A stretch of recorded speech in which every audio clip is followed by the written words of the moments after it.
ఢిల్లీ పార్లమెంట్‌లో దద్దరిల్లింది పవన్ కళ్యాణ్ పేరు. పవన్ కళ్యాణ్ అంటే ఇప్పుడు దేశవ్యాప్తంగా ఎంతో సంచలనంగా మారుతోంది. ఇటీవల అయోధ్య రామ మందిరానికి సంబంధించి ఆయన ఆహ్వానం మేరకు ప్రాణప్రతిష్ఠకి అక్కడికి వెళ్ళగా ముఖేష్ అంబానీ నుంచి మరి ఎంతోమంది జీఆర్ స్వాములు, అలాగే ఇంకా చాలామంది ప్రముఖులు సైతం ఆయన్ని ప్రత్యేకంగా పలకరించారు.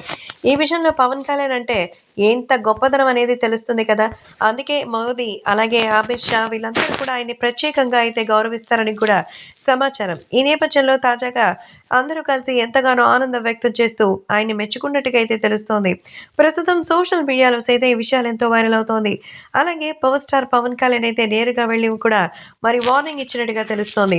ఈ నేపథ్యంలో పవర్ స్టార్ పవన్ కళ్యాణ్ గురించి అందరూ కూడా ఎంతగానో సంతోషం వ్యక్తం చేశారు. కాబట్టే ఇప్పుడు సోషల్ మీడియాలో సైతం పవన్ కళ్యాణ్‌కి సంబంధించిన విషయాలు ఎంతగానో వైరల్ అవుతోంది. మన పవర్ స్టార్ పవన్ కళ్యాణ్ గురించి అందరూ ఎంతగానో ఆనందం వ్యక్తం చేస్తూ ఆయనకి రాష్ట్ర వ్యాప్తంగానే కాదు, దేశవ్యాప్తంగా సైతం పేరు ప్రఖ్యాతులొచ్చినటువంటి ఈ తరుణంలో రాష్ట్ర వ్యాప్తంగానే కాకుండా పవన్ కళ్యాణ్‌కి నేషనల్ లెవెల్‌లో అయితే పార్లమెంట్‌లో కూడా ఆహ్వానం లభించింది. మరి పార్లమెంట్‌లో అయితే ఆయనకి ప్రత్యేకంగా ఆహ్వానం లభించడంతో పవన్ కళ్యాణ్ పేరు అక్కడ అమిత్ షా చెప్పగానే మరి బీజేపీ ప్రభుత్వం ఎంతో ఆనందం వ్యక్తం చేసింది. అలాగే ఆయన పేరుతో ఒక్కసారిగా జయ జయధ్వానాలు మోగాయట. పవన్ కళ్యాణ్‌కి బీజేపీలో కేంద్రం పెద్దపీట వేస్తోందని ఈ విషయాన్ని స్వయంగా చెప్తున్నట్టుగా జనసేన కార్యకర్తలు చెప్పుకుంటున్నారు.